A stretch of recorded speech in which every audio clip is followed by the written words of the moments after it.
Joo, seuraava kappale vie meidätkin tuonne lapsuusmaisemiin aika vahvasti. Ai että, kyllä tuossa näyssä sydän läikähtää. Joo. Tämä kuva, sillä on semmoinen historia, että mä tuossa ihan vartavasten Pylkönmäellä tapahtuu Facebook-ryhmässä kyselin, että olisiko jollain jotain kivaa talvista kuvaa Pylkönmäen kirkosta.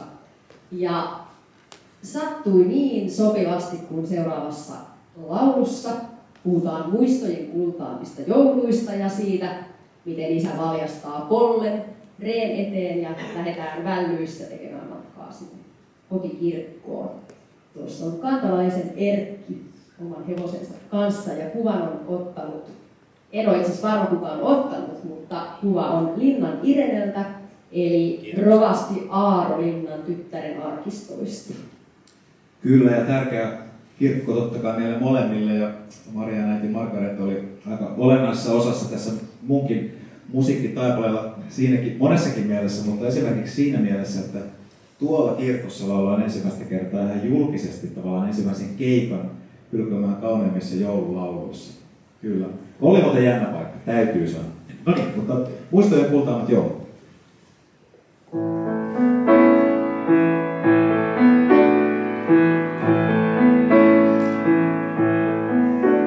Silmät suljen hetkessä matkustan lapsuusjouluihin kultaisiin.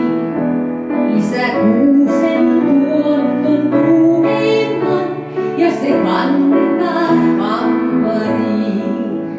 Mummi nähnyt jo hahmon tontun iloisen, tunnen tuoksuja jouluisten herkkujen.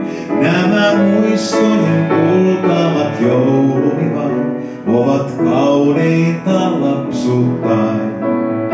Nämä muistojen kultaamat jouluni vain pysyy aina mun aarteenaan.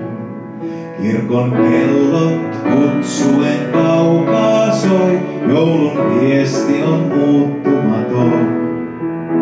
Äiti pirtin puolella ahkeroi, joulusiivot kun kesken on.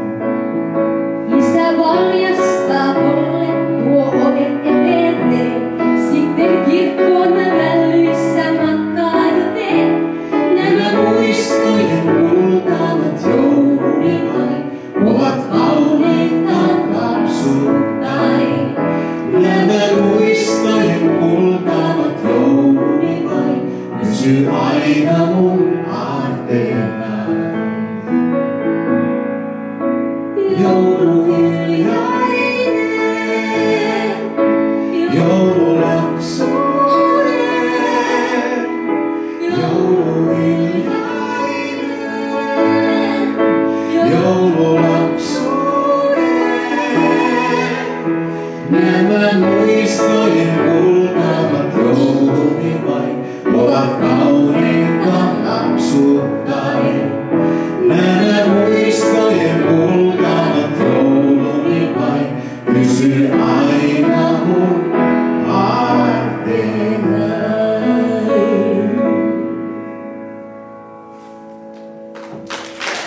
Marius vaan! Pitää tosi paljon. Kiitoksia.